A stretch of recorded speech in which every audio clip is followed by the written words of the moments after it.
Menina sozinha vê milionário, caído no acostamento enquanto o caminhão aproxima. Então ela faz isso. Comente dizendo o que você achou dessa história, dando uma nota de 0 a 10. E comente de que cidade você está me vendo. Quero muito saber se você gostou da minha história e quero te conhecer melhor. Então, se inscreva no meu canal para apoiar meu trabalho. Conto com sua ajuda. O sol da tarde castigava o asfalto da rodovia que cortava Maringá, e Isadora caminhava descalça pelo acostamento empoeirado, suas mãozinhas pequenas segurando uma latinha de alumínio amassada, onde algumas moedas tilintavam fracamente. A menina de apenas 4 anos tinha os cabelos castanhos embaraçados, caindo sobre o rosto sujo de terra. E o vestido florido que usava estava tão rasgado nas barras que mais parecia um trapo pendurado em seu corpinho magro. Ela não sabia exatamente o que fazia ali sozinha naquela tarde de março. Só lembrava que Norma havia mandado ela caminhar até o posto de gasolina e pedir moedas aos motoristas, prometendo comprar pão se ela conseguisse dinheiro suficiente. O barulho dos carros passando veloz pela pista principal assustava Isadora, que mantinha os olhos castanhos arregalados e pisava devagar sobre a grama seca do acostamento. O cheiro forte de escapamento de ônibus e caminhões impregnava o ar quente, e ela sentia o estômago doer daquela fome conhecida que a acompanhava todos os dias. Mais à frente, próximo a uma placa que indicava o centro comercial, ela percebeu algo diferente, uma mancha escura no chão que não deveria estar ali. Isadora se aproximou devagar, curiosa, até que reconheceu a forma de um homem deitado de lado no acostamento, os braços jogados de forma estranha, como se tivesse caído ali sem querer. Ele usava um terno cinza que contrastava com a poeira vermelha do chão e a gravata estava torta no pescoço. A menina inclinou a cabeça sem entender bem o que via, mas algo dentro dela apertou quando percebeu que o homem não se mexia. Ela ouviu então o ronco grave de um motor se aproximando e, ao virar a cabeça, viu o caminhão vermelho de carga descendo a curva da rodovia em velocidade alta demais, a carroceria balançando pesada sobre o eixo, levantando poeira. O coração de Isadora começou a bater mais rápido quando percebeu que o caminhão vinha direto na direção do acostamento, que o motorista talvez não tivesse visto o homem caído ali, e que em poucos segundos aquelas rodas enormes passariam exatamente onde ele estava. Sem pensar, sem entender direito o que fazia, apenas sentindo que precisava fazer alguma coisa, Isadora largou a latinha no chão e correu com suas perninhas finas em direção ao homem. Seus pés pequenos mal faziam barulho sobre a terra, mas ela corria com toda a força que tinha, os braços balançando desajeitados, a respiração saindo em pequenos ofegos, enquanto o barulho do caminhão ficava cada vez mais alto, mais próximo, enchendo seus ouvidos com aquele som terrível que parecia anunciar algo muito ruim. Ela alcançou o homem quando o caminhão estava a poucos metros e suas mãozinhas agarraram a manga do paletó cinza com força desesperada, puxando com toda a energia que seu corpinho pequeno conseguia reunir. O tecido era grosso e pesado em seus dedos, e ela sentiu as unhas enterrarem no pano enquanto puxava, os pés escorregando na terra. As lágrimas começando a embaçar sua visão, porque o caminhão estava tão perto agora que ela podia ver a grade de metal na frente, podia sentir o vento que ele trazia, podia ouvir o chiado dos freios que começavam a ser acionados, mas que talvez não fossem suficientes. O homem acordou de repente, os olhos se abrindo assustados, o corpo todo dando um espasmo, enquanto Isadora continuava puxando sua manga. E ele rolou instintivamente para o lado exato, segundo antes das rodas gigantes do caminhão passarem ruidosamente pelo lugar onde sua cabeça havia estado, levantando uma nuvem de poeira vermelha que os cobriu completamente. O motorista do caminhão finalmente conseguiu parar alguns metros à frente, desceu da cabine gritando desculpas e xingamentos, as mãos tremendo enquanto olhava para trás, tentando entender o que tinha acontecido. Isadora havia caído sentada no chão com o impacto do puxão que deu, e agora estava ali, pequena e suja, olhando para o homem de terno que se apoiava nos cotovelos, respirando com dificuldade, o rosto pálido como papel, uma das mãos pressionada contra o peito, como se algo doesse ali dentro. Teodoro Sampaio levou alguns segundos para processar o que tinha acontecido. Ele se lembrava de estar dirigindo pela rodovia, de sentir aquela tontura familiar que vinha precedendo seus desmaios nas últimas semanas, de ter conseguido encostar o carro no acostamento antes de tudo escurecer. Não sabia quanto tempo havia ficado ali desacordado, só sabia que agora estava vivo porque uma criança que mal chegava à altura de sua cintura o havia puxado com uma força que parecia impossível para alguém tão pequeno. Ele tentou falar, mas a voz saiu rouca e fraca. Limpou a garganta, passou a mão pelo rosto suado e finalmente conseguiu se sentar completamente, suas costas doendo do impacto da queda. Foi então que olhou realmente para Isadora, e o que viu fez algo estranho acontecer dentro do seu peito. Uma pressão diferente daquela que sentia durante as crises, algo que tinha mais a ver com o coração do que com a pressão arterial. A menina tremia inteira, os braços magros cruzados sobre o peito, os olhos castanhos enormes fixos nele, com uma mistura de medo e preocupação. As roupas rasgadas mal cobriam seu corpo franzino, e ele podia contar as costelas salientes sob o tecido fino do vestido. Os pés descalços estavam cortados e sujos, e havia uma mancha roxa no braço dela que parecia uma marca antiga de alguma coisa que ele preferia não imaginar. O motorista do caminhão se aproximou ainda nervoso, oferecendo ajuda, falando rápido demais, mas Teodoro apenas acenou que estava bem. Pediu que o homem seguisse viagem. Quando ficaram sozinhos novamente, apenas ele e a menina no acostamento quente da rodovia, Teodoro estendeu a mão devagar, como quem se aproxima de um animal assustado que pode fugir a qualquer momento. "Você salvou minha vida", ele disse, e sua voz saiu carregada de uma emoção que não conseguia controlar. "Como você se chama?" Isadora olhou para a mão estendida do homem, depois para o rosto dele, e algo naqueles olhos cansados, mas gentis, fez com que ela relaxasse um pouquinho. "Isa", ela respondeu baixinho, a voz fina e hesitante de quem não estava acostumada a conversar. "Isadora."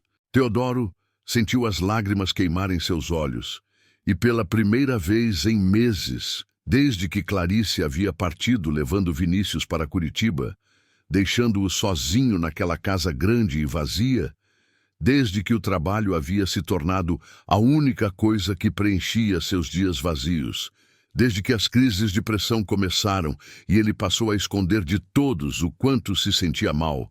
Pela primeira vez em todo esse tempo, Teodoro sentiu algo que não conseguia nomear direito, mas que parecia muito com propósito.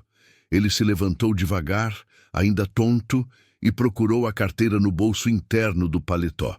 Tirou algumas notas e ofereceu para Isadora. Mas a menina apenas olhou para o dinheiro sem entender direito, como se não soubesse o que fazer com aquilo. Foi então que Teodoro percebeu a latinha amassada caída alguns metros atrás, as poucas moedas espalhadas na terra, e entendeu. A menina estava ali pedindo esmolas. "Onde estão seus pais?" ele perguntou, e viu a expressão de Isadora se fechar imediatamente, os olhos desviando para o chão, os dedos pequenos se entrelaçando nervosos. Ela não respondeu. Apenas deu de ombros de um jeito que partiu o coração de Teodoro. Ele abaixou até ficar na altura dela, ignorando a dor nas costas e a tontura que ainda pulsava em sua cabeça. "Você está com fome?"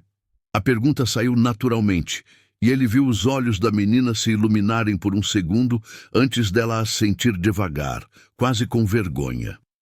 "Vem, vamos comer alguma coisa. E depois eu te levo para casa." "Está bem?"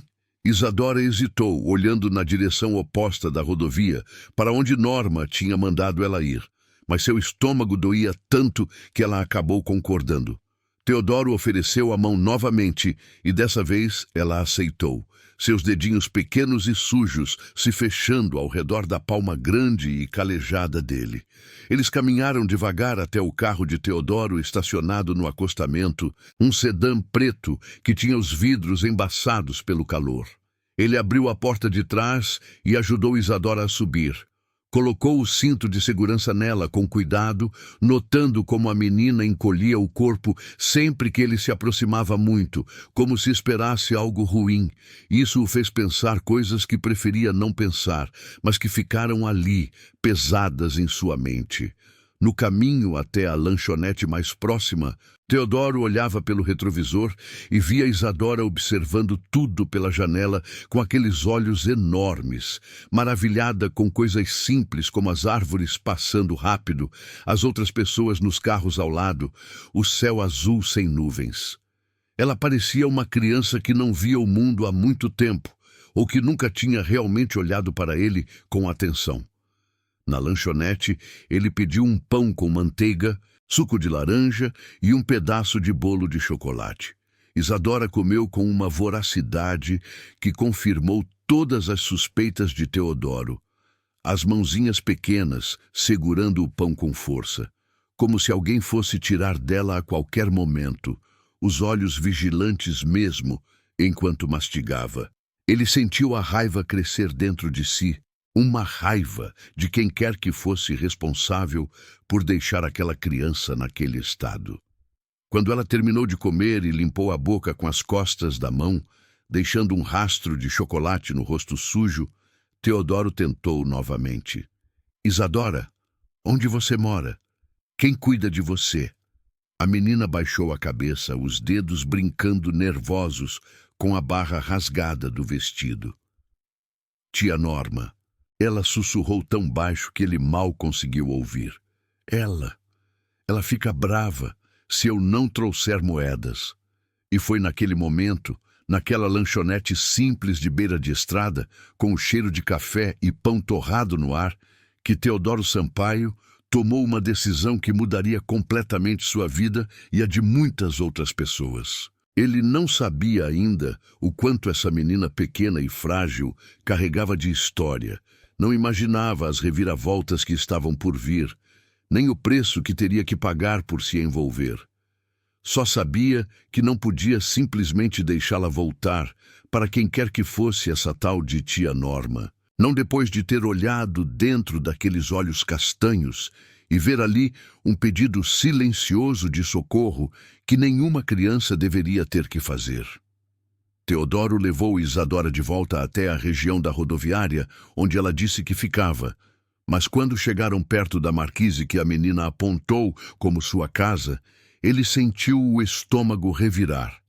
Não havia casa nenhuma ali, apenas um pedaço de concreto sujo embaixo de uma cobertura velha, onde algumas pessoas em situação de rua se abrigavam.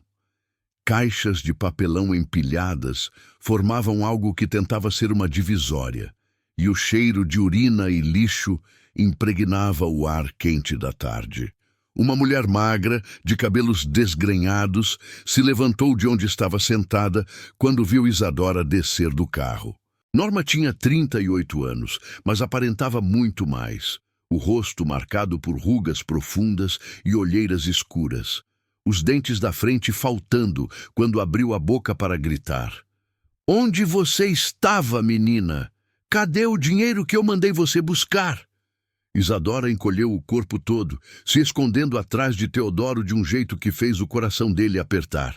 Ele deu um passo à frente, colocando-se entre a mulher e a criança. "A menina salvou minha vida hoje. Estava na rodovia e me ajudou quando eu precisei." Norma parou no meio do movimento, os olhos pequenos e espertos se estreitando enquanto avaliava o homem de terno à sua frente. Teodoro via os pensamentos passando pela cabeça dela, via o cálculo se formando naquele olhar e sentiu nojo. "Ah, é. E o senhor veio aqui agradecer, então?" A voz dela mudou completamente, ficando mais suave, quase meiga. "Porque a gente vive em situação difícil, sabe como é? Eu cuido da minha sobrinha como posso, mas não é fácil, não. Sobrinha? Teodoro perguntou, cruzando os braços sobre o peito.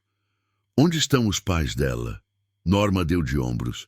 Um gesto estudado que ela provavelmente tinha usado centenas de vezes. A irmã teve complicações no parto, coitada. Não resistiu. O pai nunca apareceu, nem sei quem é. Fiquei com a menina porque ninguém mais quis, mas o senhor vê como a gente vive. Ela abriu os braços, mostrando a marquise suja, a miséria ao redor. Não tenho condições de dar uma vida melhor para ela. Teodoro olhou para Isadora, que mantinha a cabeça baixa, os dedos agarrados na barra de seu paletó. Ele não acreditava em nenhuma palavra que Norma dizia, mas também não tinha provas de nada. Tirou a carteira do bolso e pegou algumas notas. Eu quero ajudar. Deixa eu pagar uma creche para a menina, comprar roupas, comida. Ela precisa de cuidados básicos. Os olhos de Norma brilharam com uma ganância tão óbvia que Teodoro precisou controlar a vontade de afastá-la dali com força. Ah, o senhor é muito bondoso. Mas sabe, não é só isso não. Tem remédio que ela precisa, tem fraldas ainda que ela usa de noite, porque faz xixi na cama, tem médico. A lista continuava, e o valor que ela pedia crescia a cada palavra. Teodoro deu o dinheiro que tinha em mãos naquele momento, mas fez Norma anotar um telefone onde ela poderia ligar para marcar um encontro na próxima semana. Ele queria tempo para investigar, para entender melhor a situação antes de fazer qualquer coisa precipitada. Antes de ir embora, abaixou e olhou nos olhos de Isadora. Eu volto, está bem? Prometo. A menina não disse nada. Mas seus olhos castanhos se encheram de uma esperança tão frágil que Teodoro sentiu uma dor física no peito ao se afastar. No caminho de volta para casa, ele não conseguia parar de pensar naquele lugar horrível onde Isadora dormia, na forma como Norma havia falado dela, como se fosse uma mercadoria, na rapidez com que a mulher havia calculado quanto poderia tirar dele. Durante toda aquela semana, Teodoro mal conseguiu se concentrar no trabalho. Sua empresa de processamento de alimentos estava passando por uma fase de expansão complicada. Havia contratos importantes para negociar, fornecedores pressionando por pagamentos, mas nada disso parecia importar quando ele fechava os olhos e via Isadora tremendo de frio naquele vestido rasgado. As crises de pressão continuavam, cada vez mais frequentes. Ele desmaiava em momentos aleatórios, na própria empresa, no banheiro de casa, uma vez quase batendo a cabeça na quina da mesa do escritório. Mirtes, a funcionária da limpeza que trabalhava há 30 anos na empresa, foi quem o encontrou caído naquele dia e o bronqueou como se fosse um filho desobediente. Seu Teodoro, o senhor precisa ir no médico. Isso não é normal, não. Mas Teodoro ignorava, empurrando as consultas para frente, tomando os remédios que tinha em casa de forma irregular, focado apenas em voltar para ver Isadora. Ele passou aquela semana inteira procurando a menina pelas ruas próximas à rodoviária, sempre nos mesmos horários, até que finalmente a encontrou numa tarde de quinta-feira, sentada sozinha na calçada em frente a uma padaria, a latinha na mão. Quando Isadora o viu, seu rosto se iluminou de um jeito que fez Teodoro querer chorar ali mesmo, no meio da rua.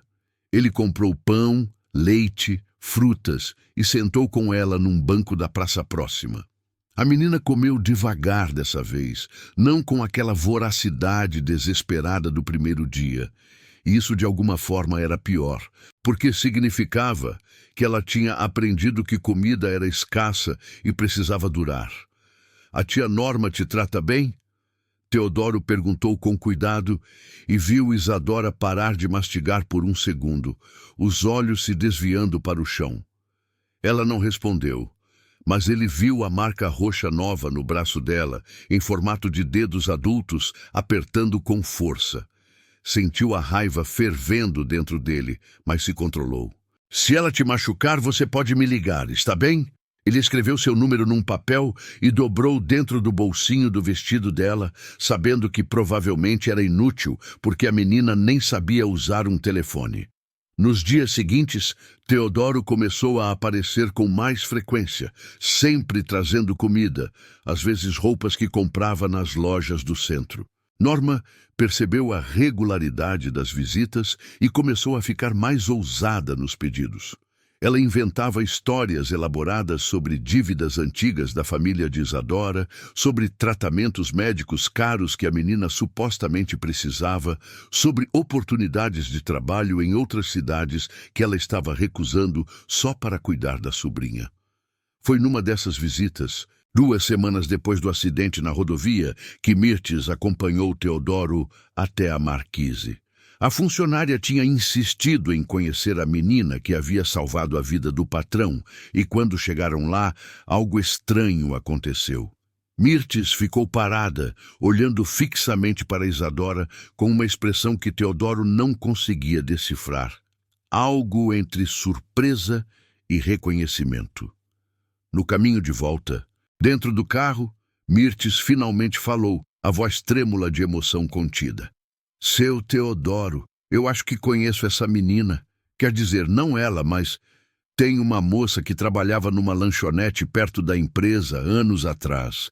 Eu almoçava lá todo dia. O nome dela era Dalva. Teodoro virou a cabeça tão rápido que sentiu uma pontada no pescoço. Dalva? A mãe da Isadora. Não sei se era a mãe de ninguém na época que eu conheci, mas ela tinha aqueles olhos castanhos igualzinhos, sabe? E o jeito do cabelo, aqueles cachinhos naturais. A Dalva ficou grávida e sumiu. A gente comentava na empresa porque ela era nova, devia ter uns 20 e poucos anos e estava sozinha.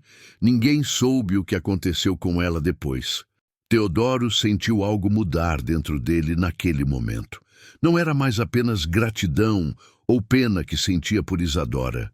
Era uma necessidade urgente de descobrir a verdade, de entender quem era aquela criança realmente, de encontrar sua família de verdade, se é que ela tinha uma. Mas quando tentou perguntar mais detalhes para Norma, a mulher ficou na defensiva imediatamente. Que história é essa de ficar procurando coisa? A menina é minha responsabilidade, eu tenho direitos sobre ela. Norma cruzou os braços, o queixo erguido num gesto de desafio. Se o senhor quer continuar ajudando, ajuda. Se não quer, a gente se vira como sempre se virou. A ameaça era clara, e Teodoro entendeu que, se pressionasse muito, Norma poderia simplesmente desaparecer com Isadora. Ele recuou, mas começou a fazer perguntas discretas por outros lugares. Foi até a lanchonete que Mirtes tinha mencionado, mas o lugar tinha fechado há 2 anos.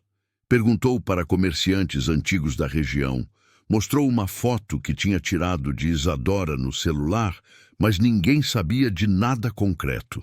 Enquanto isso, as semanas iam passando e a saúde de Teodoro piorava. As crises não eram mais só de pressão baixa. Agora seu coração falhava às vezes, um batimento irregular que o deixava sem ar.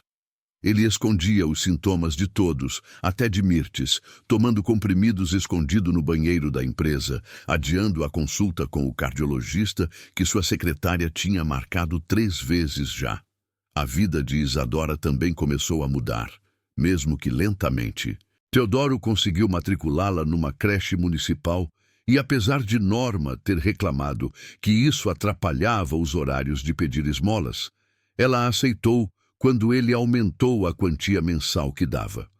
A diretora da creche, Olinda, uma mulher de 45 anos com cabelos grisalhos, presos num coque apertado, chamou Teodoro no 2º dia de aula.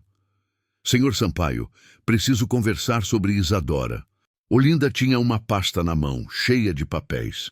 A menina apresenta sinais claros de negligência severa. Ela nunca foi ao dentista, nunca tomou vacinas, mal consegue falar frases completas. Tem cicatrizes que parecem ser de queimaduras antigas e comportamentos que... Ela parou, escolhendo as palavras com cuidado. Que sugerem trauma. Eu deveria fazer um relatório para o conselho tutelar. Teodoro sentiu o pânico subir pela garganta. Se o conselho tutelar se envolvesse, Norma poderia fazer Isadora sumir antes que qualquer investigação começasse. Por favor, me dá um tempo. Eu estou tentando resolver isso de forma que não prejudique a menina. Só preciso de algumas semanas. Olinda o estudou por um longo momento, os olhos castanhos, atrás dos óculos de armação fina, avaliando sua sinceridade. 1 mês. Eu te dou 1 mês, mas se nada mudar, eu vou ter que seguir o protocolo. Essa criança precisa de ajuda urgente. Teodoro saiu daquela reunião com as mãos tremendo. Ele estava se envolvendo cada vez mais fundo numa situação que não sabia como resolver. Sua saúde estava se deteriorando rapidamente e Norma estava ficando mais gananciosa e desconfiada a cada dia. Naquela noite, sozinho na casa grande e vazia, onde morava desde a separação, Teodoro se olhou no espelho do banheiro e viu um homem exausto, com olheiras profundas e a pele pálida. Ele pensou em desistir, em simplesmente fazer a denúncia anônima e deixar que as autoridades resolvessem. Seria mais fácil, mais seguro. Mas então se lembrou dos olhos de Isadora quando ela o viu na rua pela segunda vez. Daquele brilho de esperança pura que ele não via em ninguém há anos, desde antes de Clarice partir, desde antes de sua vida virar apenas trabalho e solidão. O telefone tocou naquele momento, e Teodoro atendeu ainda perdido nos pensamentos. Era um número desconhecido. Do outro lado da linha, uma voz feminina que ele não reconheceu disse apenas uma frase antes de desligar. Se o senhor quer saber a verdade sobre a menina que mora com a Norma, procure a Berenice na casa do lado da Marquise. Ela sabe de coisas.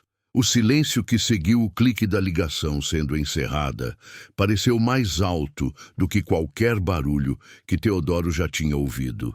E ele ficou ali parado, o telefone ainda na mão, o coração acelerado dentro do peito de um jeito que não era por causa da arritmia dessa vez, mas sim pela certeza absoluta de que sua vida estava prestes a mudar de maneiras que ele não conseguia nem imaginar.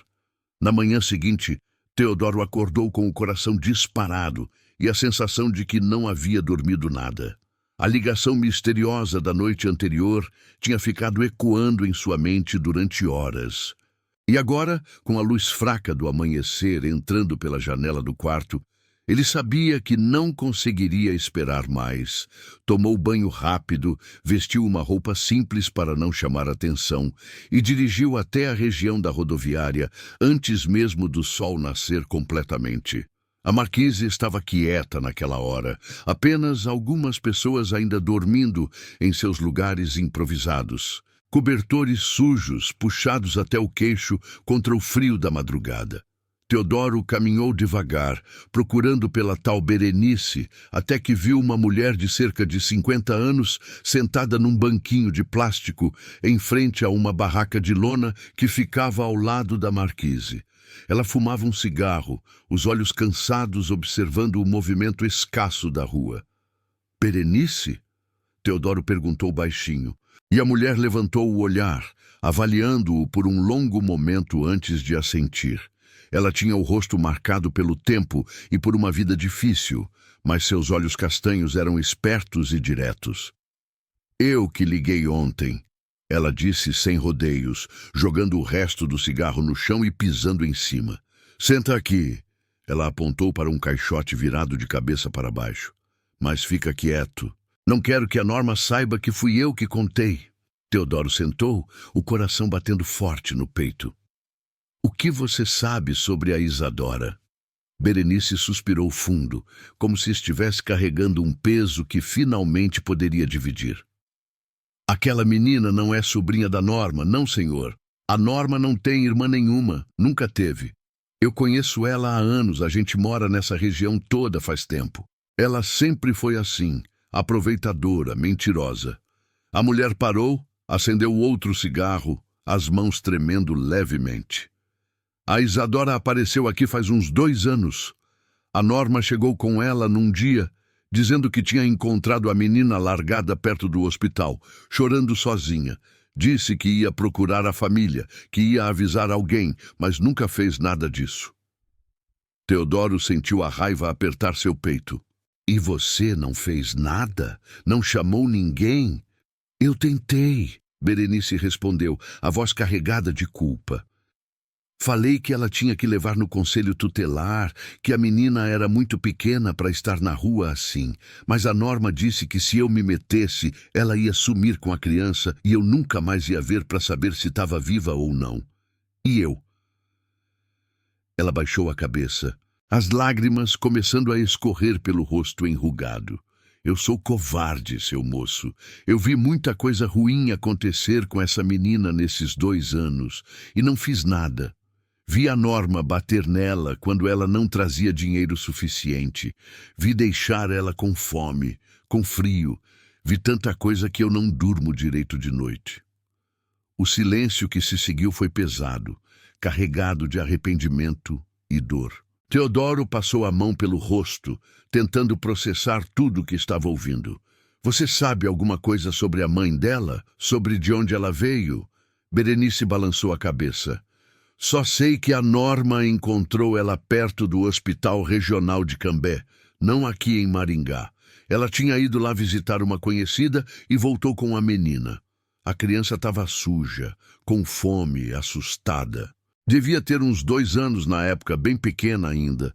Não falava quase nada, só chorava. Teodoro se levantou, precisando se mover, fazer alguma coisa com a energia nervosa que corria em suas veias. Eu preciso tirar ela de perto da Norma. Você me ajuda? Pode testemunhar o que viu?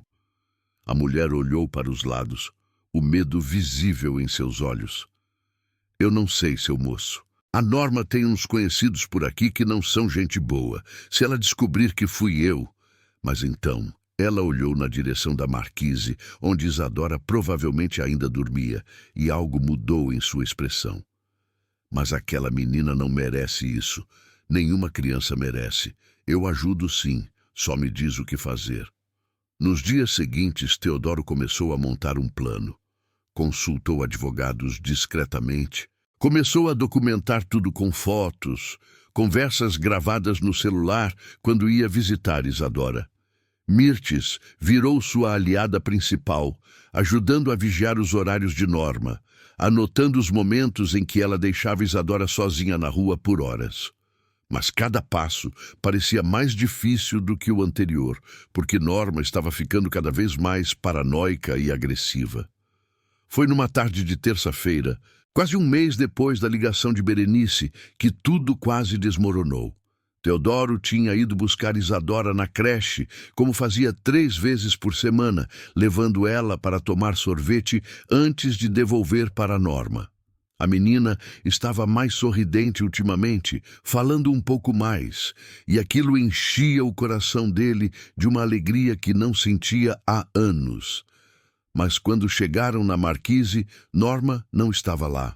No lugar dela, havia apenas as caixas de papelão vazias e um bilhete rabiscado preso numa pedra. Mudei de ideia. Vou embora. O pânico foi imediato e devastador. Teodoro ligou para Berenice, que veio correndo e confirmou que tinha visto Norma fazendo trouxas de roupa mais cedo. Ela falou alguma coisa sobre ir para Londrina, que tinha uma amiga lá. Acho que ela percebeu que você estava investigando. Teodoro pegou Isadora no colo, a menina assustada, sem entender o que estava acontecendo, e correu para o carro. Ele sabia que se Norma conseguisse sair de Maringá com a menina, nunca mais conseguiria encontrá-las. Dirigiu direto para a rodoviária principal, o coração batendo descompassado no peito, a visão começando a ficar embaçada nas bordas, mas ele se recusava a parar. Na rodoviária, ele procurou freneticamente entre as plataformas, Isadora agarrada ao seu pescoço com força, até que finalmente a viu. Norma estava na fila para Londrina, uma mochila velha nas costas, os olhos nervosos procurando ao redor. Quando ela viu Teodoro se aproximando, seu rosto se fechou em uma expressão de raiva e desespero. "O senhor não tem direito nenhum sobre ela", Norma gritou, chamando a atenção de todos ao redor. Ela é minha responsabilidade. Eu cuido dela há anos. O senhor acha que pode simplesmente chegar e levar? Teodoro se forçou a ficar calmo, mesmo com a raiva fervendo dentro dele. Ele abaixou Isadora no chão, pedindo que ficasse do lado de Mirtes, que tinha chegado correndo atrás deles, e se aproximou de Norma. Quanto? Ele perguntou baixo, as palavras saindo como pedras de sua boca. Quanto você quer para deixar ela comigo? Norma piscou, surpresa com a pergunta direta. Teodoro viu o cálculo se formando naqueles olhos, a ganância lutando com o medo de perder a fonte de renda que Isadora representava. 50.000, ela disse finalmente, a voz trêmula. 50.000 e eu assino o que você quiser, dizendo que você pode ficar com ela. Era uma quantia absurda, quase todas as economias pessoais que Teodoro tinha guardado, dinheiro que ele estava reservando para a expansão da empresa. Mas quando ele olhou para Isadora, viu a menina tremendo encostada nas pernas de Mirtes. Os olhos castanhos enormes, fixos nele, com aquela expressão que dizia claramente: por favor, não me deixa ir. E Teodoro soube que não havia escolha. Amanhã, ele disse. Eu trago o dinheiro amanhã, mas hoje ela fica comigo. E você assina um papel dizendo que está me transferindo a responsabilidade temporária sobre ela. Norma concordou. E eles foram até um cartório próximo, onde um documento básico foi feito, frágil legalmente, mas melhor do que nada. Quando finalmente Teodoro saiu dali com Isadora, sabendo que tinha acabado de gastar quase tudo que tinha numa transação que poderia nem ser válida, ele sentiu uma tontura forte o atingir. Segurou na parede para não cair, a respiração saindo irregular, o peito apertado de um jeito que não era normal. Mirtes percebeu imediatamente. Seu Teodoro, o senhor está muito pálido. A gente precisa ir no hospital. Mas ele recusou, dizendo que estava apenas cansado, que precisava resolver onde Isadora ia dormir naquela noite. Ele não podia levá-la para sua casa, porque ainda não tinha documentação adequada. Não podia arriscar que alguém achasse que ele estava fazendo algo errado. Foi Mirtes quem ofereceu a solução. Ela fica na minha casa. Eu sempre quis ter uma criança por perto, e minha casa é pequena, mas limpa. A gente resolve isso direito, com calma, mas hoje ela dorme num lugar seguro. Naquela noite, na casa simples de Mirtes, num bairro operário de Maringá, Isadora tomou um banho quente pela primeira vez em muito tempo. Vestiu um pijama limpo que Mirtes comprou correndo numa loja perto e comeu um prato cheio de arroz, feijão e frango que ela devorou com aquela fome antiga que ainda carregava. Quando finalmente foi dormir numa cama com lençóis cheirosos, a menina segurou a mão de Mirtes e sussurrou um "obrigada", tão baixinho que quase não se ouviu. Mirtes sentou na beirada da cama e acariciou os cabelos da menina até ela adormecer, as lágrimas escorrendo silenciosas pelo seu rosto, enquanto pensava em todos aqueles anos que passou sozinha, sem família, sem ninguém para cuidar. E ali estava aquela criança pequena que precisava tanto de alguém, e ela que precisava tanto de um propósito. Era como se o universo tivesse finalmente respondido às orações que ela nem sabia que estava fazendo. Enquanto isso, Teodoro dirigia de volta para casa na escuridão da noite, as mãos tremendo no volante, a visão embaçada pela exaustão e por algo mais sério que ele continuava ignorando. Ele tinha conseguido Isadora por enquanto, mas a que custo? Sua saúde estava piorando a cada dia. Sua empresa começava a sentir a falta de sua presença constante. E ele tinha acabado de gastar uma fortuna numa situação que ainda estava longe de ser resolvida legalmente. O telefone tocou quando ele estava quase chegando em casa.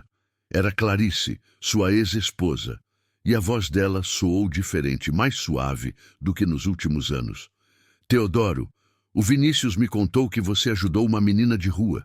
É verdade, ele confirmou, e ouviu o silêncio do outro lado da linha antes dela continuar. Eu preciso conversar com você. Estou voltando para Maringá semana que vem. O Vinícius. Ele está com problemas na escola, problemas sérios. Eu não estou dando conta sozinha. Teodoro desligou o telefone com um misto de alívio e terror. Clarice voltando significava ter que explicar tudo sobre Isadora. Significava enfrentar os julgamentos sobre suas escolhas, mas também significava a chance de ver seu filho novamente depois de tanto tempo. Ele estacionou o carro na garagem da casa vazia, desligou o motor e ficou ali sentado no escuro, o silêncio tão pesado que ele podia quase tocá-lo, sabendo que sua vida tinha mudado completamente e que não havia mais volta. Apenas um caminho estreito e incerto à frente, cheio de obstáculos que ele nem conseguia imaginar ainda. Os 3 meses seguintes foram os mais intensos e transformadores da vida de Teodoro. Clarice chegou a Maringá numa manhã chuvosa de junho, trazendo Vinícius, que estava maior, mais calado, com aquele olhar distante de adolescente que carrega mágoas. O primeiro encontro entre pai e filho foi tenso, cheio de silêncios desconfortáveis, mas quando Clarice sugeriu que fossem juntos conhecer Isadora na casa de Mirtes, algo mudou. Vinícius ficou parado na porta da salinha simples, observando a menina brincar com bonecas de pano que Mirtes tinha costurado.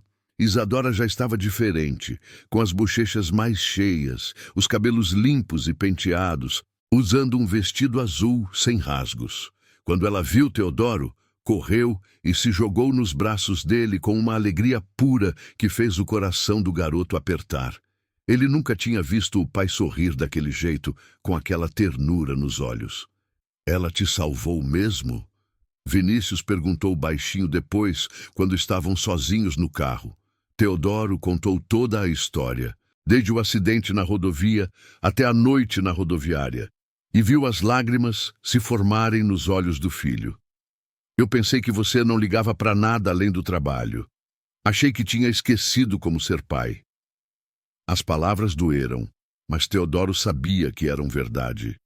Ele tinha se perdido no trabalho depois da separação, tinha usado a empresa como desculpa para não enfrentar a dor da ausência do filho. "Eu errei muito com você, Vinícius. E ainda vou errar outras vezes, porque pai nenhum é perfeito. Mas eu quero tentar de novo. Quero ser melhor." Enquanto isso, a investigação sobre o passado de Isadora avançava devagar. Foi Gerson, o dono de um restaurante popular no centro, quem deu a próxima pista. Ele lembrava de Dalva trabalhando para ele anos atrás, uma moça quieta de olhos castanhos, que estava grávida e sumiu de repente. Ela disse que ia para uma casa de apoio em Londrina. Tinha medo de alguém, mas nunca contou de quem.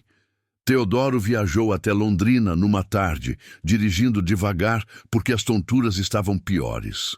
Na casa de apoio, uma coordenadora de cabelos grisalhos procurou em arquivos antigos até encontrar o registro.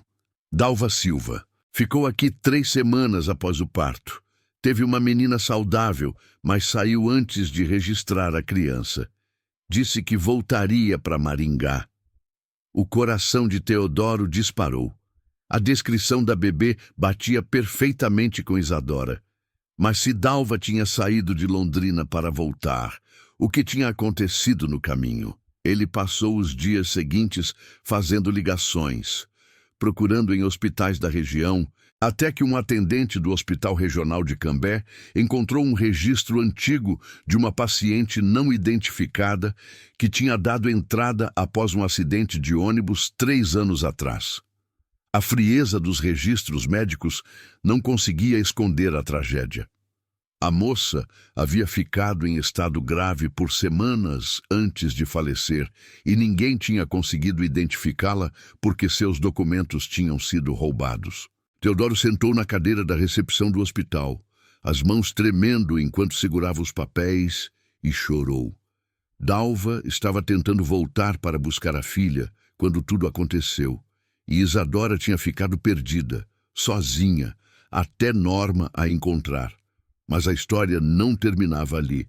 Teodoro descobriu através de Gerson que Dalva tinha uma irmã chamada Rosana que morava em Sarandi. Quando finalmente a encontrou numa pequena oficina de costura, a mulher de 34 anos desabou em lágrimas ao saber que tinha uma sobrinha. Eu e a Dalva brigamos por causa de uma besteira, um terreno que nossos pais deixaram. Falei coisas horríveis e ela sumiu. Procurei tanto, mas nunca achei. Rosana viu a foto de Isadora e reconheceu imediatamente os traços da irmã. Ela é igualzinha à Dalva quando era pequena. Meu Deus, minha sobrinha. A mulher cobriu o rosto com as mãos, o corpo sacudindo com soluços de dor e alívio misturados. Eu posso conhecer ela? Por favor, eu preciso conhecer ela. O encontro aconteceu na casa de Mirtes numa tarde de domingo. Rosana trouxe fotos antigas de Dalva e quando Isadora viu as imagens da mãe que nunca conheceu, seus olhos se encheram de lágrimas, mesmo sem entender completamente. Mamãe bonita, ela disse, tocando a foto com os dedinhos pequenos. Rosana a abraçou e ali começou uma conexão que cresceria com o tempo. Mas enquanto essas descobertas traziam respostas, a saúde de Teodoro chegava ao limite. Numa manhã de agosto, ele desmaiou no escritório da empresa e foi levado às pressas para o hospital.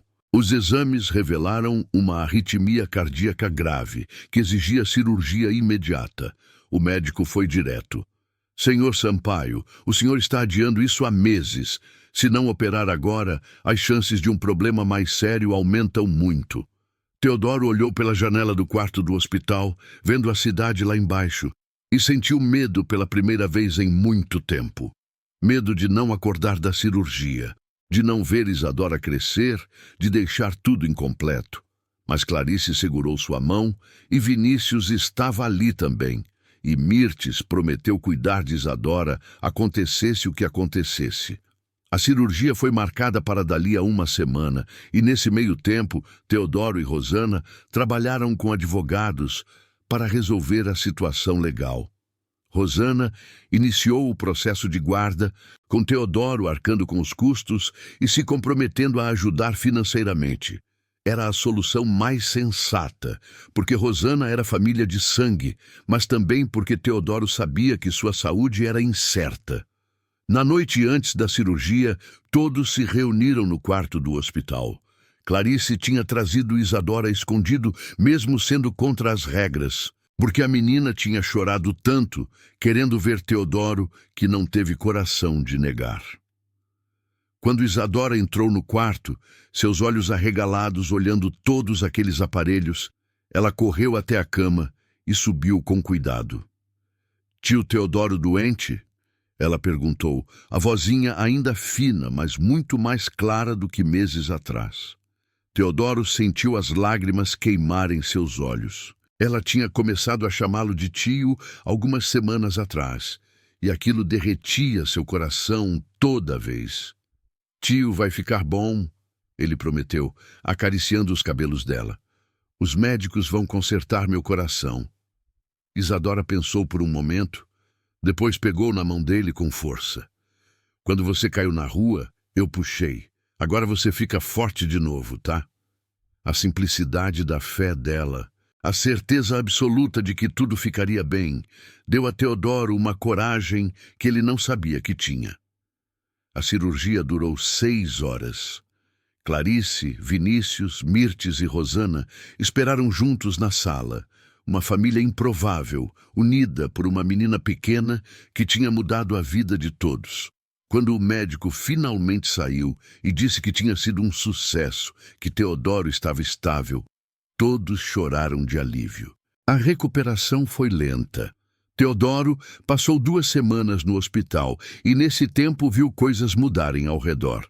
Vinícius visitava todos os dias, às vezes trazendo Isadora, que pulava de alegria ao vê-lo acordado. O garoto tinha voltado para a escola em Maringá e estava indo melhor, mais focado, e Teodoro percebia que assumir o papel de irmão mais velho da menina tinha dado a Vinícius um senso de responsabilidade que ele não tinha antes. Clarice começou a visitar mais, e as conversas entre eles ficaram mais longas, mais profundas.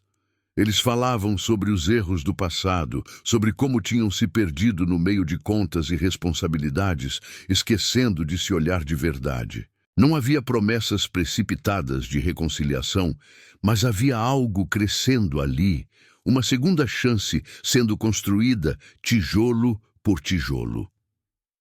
Rosana conseguiu a guarda provisória de Isadora e se mudou para uma casa melhor com a ajuda financeira de Teodoro. A menina começou a escola com entusiasmo, fazendo amiguinhas, aprendendo a ler e escrever. Mirtes se tornou a avó que nunca teve, sempre presente, fazendo bolos, contando histórias, dando o carinho que a menina tinha sido privada por tanto tempo.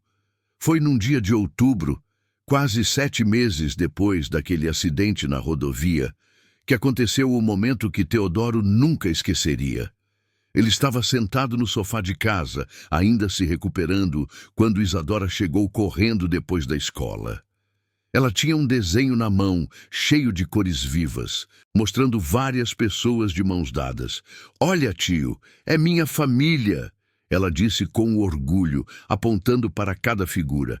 "Essa é tia Rosana, essa é vovó Mirtes, esse é Vinícius, essa é tia Clarice e esse aqui é você." No céu do desenho, ela tinha desenhado uma estrela com um coração. "E essa é mamãe Dalva, que está no céu cuidando da gente." Teodoro pegou o desenho com mãos trêmulas, incapaz de falar. Isadora subiu no sofá e se aconchegou ao lado dele, e naquele momento, com aquela menina pequena encostada em seu peito, ele entendeu algo que tinha levado 56 anos para compreender. Família não era sangue, não era sobrenome, não era DNA. Família era escolha, era presença, era o ato diário de aparecer e cuidar, mesmo quando era difícil. Ele pensou em todos os acontecimentos dos últimos meses, nas reviravoltas, no sofrimento, no medo, mas também na transformação. Vinícius tinha voltado a falar com ele. Clarice tinha começado a reconstruir pontes. Mirtes tinha encontrado propósito. Rosana tinha recuperado parte da irmã através da sobrinha. E ele, Teodoro, tinha aprendido que salvar alguém, às vezes, significa deixar ser salvo também. Naquela tarde, com o sol entrando pela janela e iluminando os cabelos castanhos de Isadora, Teodoro segurou a menina com cuidado e sussurrou um obrigado tão profundo que vinha de um lugar dentro dele que tinha estado vazio por tempo demais. Porque aquela criança pequena que ele tinha encontrado na beira da estrada não tinha apenas o salvado de ser atropelado por um caminhão. Ela tinha o salvado de uma vida sem sentido, de um coração que tinha esquecido como bater de verdade, de uma existência que era apenas trabalho e solidão. E quando Isadora olhou para ele com aqueles olhos castanhos, cheios de confiança e amor, e disse: "Eu te amo, tio", Teodoro finalmente entendeu que às vezes a gente precisa perder tudo para encontrar o que realmente importa, que às vezes é necessário cair para aprender a se levantar, e que os milagres mais verdadeiros não vêm de lugares grandiosos, mas de pequenas mãos que puxam a manga de um paletó e mudam o destino de todos ao redor. Se você gostou desse vídeo, por favor, se inscreva no meu canal. Prometo trazer todos os dias vídeos que vão fazer sua vida mais feliz. Comente o que achou da minha história, dando uma nota de 0 a 10, e muito obrigado.